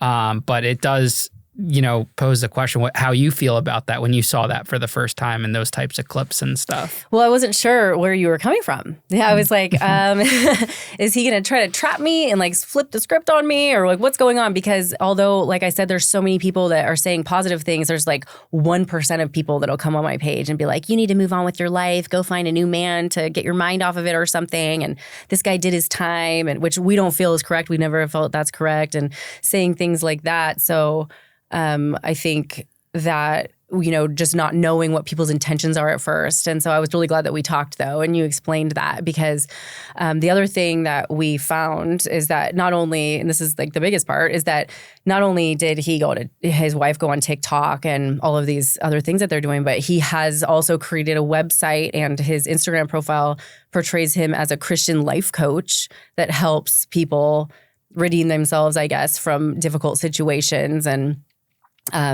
bring themselves up out of the ashes. And even that podcast that he did, it was, you know, a survivor story. Like, I survived prison. It was titled something like that, like survival, life after prison, survival. I feel like you're shooting at me right now. I got an episode titled I Survived Prison. Okay, but when you have killed somebody and you say you survived, this is a very different context. And I think that this is why that there are the people out there that try to object to me, because, you know, there are the people who maybe have a family member that were caught up in gang violence, which I feel that there is so many layers to that. And the reason why these communities even have drugs and violence there's a lot to that, you know, and a lot of that, that's not those communities' faults. That's because of some really gross things that our government did, and lack of community funding and education and so much else that's going on there. And so these people fall into, you know, gang life and drug dealing, and that's what those environments are like. And so there could be like a shootout or something crazy, and it's not so personal, like when somebody's up in your face stabbing you in the face. Those are two totally different things. And so when people not to say that somebody who gets shot in gang violence, you know, that it's not horrible that people lost that person, but do you understand what I mean? Like, it's just it's a different intention, I guess, and a different place that that person might be coming from. And so I do feel like in those situations that, you know, they can be forgiven or whatever, which I think forgiveness is also something that's different for everyone. And, you know, for religious people that are, you know, people who are very religious, and they tell me that like I need to forgive and everything. And I mean, it's not about that for me. That's God's job to forgive. That's a choice for me if I want to forgive. That's a choice. And I could forgive somebody for sure. I would prefer to forgive somebody for doing that if they're still in jail for it. I mean, what he did to my kids, and my biggest thing is that my sons don't know their dad. They don't remember his voice at all. When they hear videos and I pull up old videos for them, they're like, gosh, I didn't even know his voice or what his laugh sounded like. The things that his little jokes and things that he would do, which is crazy to me because I knew him so well, you know, it's like my family. And so to know that they will never experience that. And then now them being adults and seeing the way that they are and so many characteristics that they have of his, even the way that they talk and the way that they carry themselves. And that was just something that genetically got to them because they weren't even around him for all that time. And that they don't know him. And to think about what their relationship would be like today and how proud they would be of each other, he took that away. And he has the audacity to come out and say how he didn't get to be with his stepchildren for a whole 11 years because he was in prison. And can you even imagine that? Or, He said on his podcast that we found that he cannot empathize with us. I can't even begin to empathize, with the family and how the kids feel. That's a strange statement. If I did something like that, first of all, if I did something like that and I came to the next day and I really truly was blacked out and just had some kind of a psychotic episode and I found out that I killed my friend, lock me up. Like, I don't want to be out. If I'm that dangerous of a person, I need to be out of here. Like that's not a normal thing to do. I would never be able to accept that. And I would be so apologetic to the family of what I did by taking their family's life, and I definitely wouldn't say it's really hard for me to empathize, with the family and the kids. That's a strange thing to me. And that's the closest thing to maybe is that accountability? I don't know. We found another podcast that he did where he told a way different story, and it looks like that was when he first got out of jail. He's a little bit more rough around the edges there, and he told a totally different story where he was describing a whole situation where he was up on a hill, like he was on Murder Mountain or something. Have you ever seen the Murder Mountain show? No. There's a show, and so up in Northern California, there's a lot of weed growers up there, and there's an area that's called Murder Mountain, and it's like what you think it would be like on a movie or something, probably. I don't know. I've never been there, but it's like where like off-grid growers are, and it's super sketchy. And they say that like people die out there and you don't find them and people get away with it or whatever. So he's like, we were out up on the hill and there were some people there that were sketchy and there was some drama going on. And, I knew I probably should have left, and I had been sober for like 6 months. That's how he talks. So he said that he had been sober for all this time. I don't know about that. And then, that he knew there was some drama and that Ryan had some drama going on and that he didn't want to look like a bitch. So he stayed, and that they went out to eat, and that while he was there, he made the mistake of having a couple drinks. And so that's all he said. And then they went back to the house, and then stuff got weird, and Ryan punched him in the face, he said. And then Ryan hit me, and I saw a knife sitting on the table, so I grabbed it, and then I just blacked out. He says this, and I'm like, well, that is a complete contradiction to everything else that we've heard from you so far, even to the second podcast. That's a different story. Because then and then he also said on that first podcast right after that he justified it while he was in jail because he believed that Ryan was a Fed. Like, what? Like, this is a whole other, this is crazy. Like, that whole story alone. So 1 minute you're saying that you have his picture hanging up in your cell and you feel so horrible about it. The next one you're justifying it because he was a Fed and there was drama going on that day that Ryan had. I mean, it was just, his stories have been all over the place. This is not somebody who's accountable. This isn't somebody who is empathetic or, redeeming himself. This is a bunch of lies. I don't even know if he knows what the story is at this point. But if he had told that story, they would have never gone after, the threat of the insanity plea. Those are two totally different things. So I think that was what was the most alarming thing to my son, is that he's looking at this and he's like, Mom, you got to look at this. He's telling the story. We've never heard the story before. So now he's on podcast telling the story and we're hearing it. And this is like, to us, I mean, everything's happened on TV and over the phone. We never got to see Ryan. We never got to really be hands-on with any of this. We weren't there when he died, obviously. And we got to see him on TV playing baseball. Now we're seeing him on social media telling his story. So for people to tell me that we should not have a voice in this is very disrespectful. Has he ever reached out to you? He reached out to Chase, actually, the day that my content went viral or the day after. And that's your oldest son? Yes. Which that timing is so impeccable because I feel that was super inappropriate, first of all, to reach out to my 21-year-old son. Chase had actually found his phone number a couple years ago when he first got out of jail, and he found out that he was living in Petaluma. And he said to him, this is Chase. And he's going to get mad if I quote him wrong, so I'm not going to say this is specific. But he said something to the effect that, if I see you, I don't care, I'm not going to do anything to you, but you need to basically keep your head down and keep walking away from me, like kind of thing. I don't know what else he said, but it was something to that effect. And then obviously Brandon never responded to that. So he texted him, I want to say the day after all my content was going viral, and said, hey, Chase, this is Brandon. And I just, I couldn't respond to you before because of my parole terms, but I just want to let you know that if there's anything that I could do to bring healing to you or your family, I'm open to it. Which is also maybe to someone else like you that may sound appropriate, but to us and to me sounds totally inappropriate. And the timing of that, to me, it sounds like you just had your whole plan blown up because my content went viral and exposed you. And so now you're pulling straws and trying to get my son to accept an apology from you and whatever that, I mean, that wasn't even an apology. It was just like, to me, I feel that it's totally rude for him to think that he has this amount of control. You want to bring healing to us. You think that you can control our emotions, that you are the one that can cause us to heal. After all the work that we've done to heal and everything that we've had to do to process this, I don't really see what work he's really done. I mean, to call yourself a life coach and to do all of this, I mean, I know life coaches. I actually had a life coach when I was going through this whole process. I had an NLP life coach and I went through, I don't know if you know what NLP is, but it's amazing. It's neuro-linguistic programming, and it's a way to reprogram your mind based off of your internal language and the way that you communicate with other people. And so, I did like a whole summer of that and got a certificate in that. And it was really healing for me because it really is about, perspectives and understanding your map of the world and other people's map and how to communicate with them. I would never just all of a sudden brand myself as a life coach, as much work as I've done and as many books as I've read.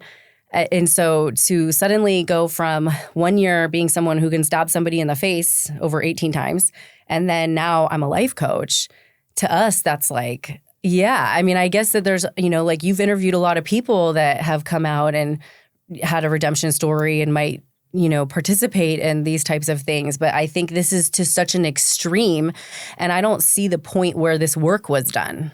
I don't know where you, like for him, not for them, but like for him, like where did you get all of this knowledge and wisdom to where you think that you are so entitled to be able to having an impact on people's life like this? Like that to me is again a joke, and just like, I don't even feel like this person could even be on our level. So whoever could hire him, I don't even know where you'd find those people. It sounds really crazy to me, but. I mean, even with the people that I've interviewed, I'm sure there's plenty of people that have the same opinion you do about those people. Like everyone will always have something, a negative opinion of someone because of a personal matter that's happened between them. Mm-hmm. Just like your example with Brandon, you'll always have that negative opinion towards him because he affected your lives in a negative way.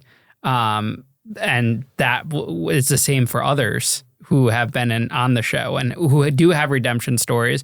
Like, to put it this way, I could have very well have had Brandon here and he could have shared that redemption story and the listeners would have heard a redemption story from his own lens. What we don't hear all the time from the lenses of these other stories that we have are the yous of the world who shine, okay, well, maybe they're not. Here's the other side of this redemption story that's being put out there. Right. So I think that's important too, to hear both perspectives. Yeah. And I think that there also is a place in many situations in our lives where forgiveness can come into play to where we could accept someone's redemption story. If somebody truly was sorry for what they did and accountable for what they did and showed humility and all of the things that come along with that. It's not just as simple as saying, I found God and now I'm a life coach. There's so much more that comes with that. It's not just as simple as, hey, I'm here for offering healing to your family. There's an emotion and a feeling and actions that should all come before that. And none of that happened and none of that was felt and none of that was seen. So I'm not, I think that there's a lot of situations even where victims might be able to have some empathy and forgiveness in these situations and be okay with those stories. But for us, this is not one of them. Yeah, I mean, I think actions speak louder than words. Yeah. For a variety of, things. And anything in life, actions speak louder than words. 100%. Would you ever sit down with Brandon? And if so, what would you say to him? No, I wouldn't. because I have nothing to say to him. His voice does not matter to me, basically. His opinion doesn't matter to me. What he has to say to my kids, what he has to say to me, he's an irrelevant human in my world. So I just wouldn't even want to give it my time or energy to speak to him because I don't think I could believe anything that comes out of his mouth. I think it's all very self-centered. And once, this is a really good way for him to try to monetize and make money is to paint this picture, which, for his situation, I think is really inappropriate. And I wouldn't. What do you think is the biggest learning lesson and takeaway you've gotten from all of this, all of your experience with this whole situation throughout all these years and even now? I think that you have to get comfortable with being uncomfortable. There's been so many things in this situation that have made me more uncomfortable than anything in my entire life.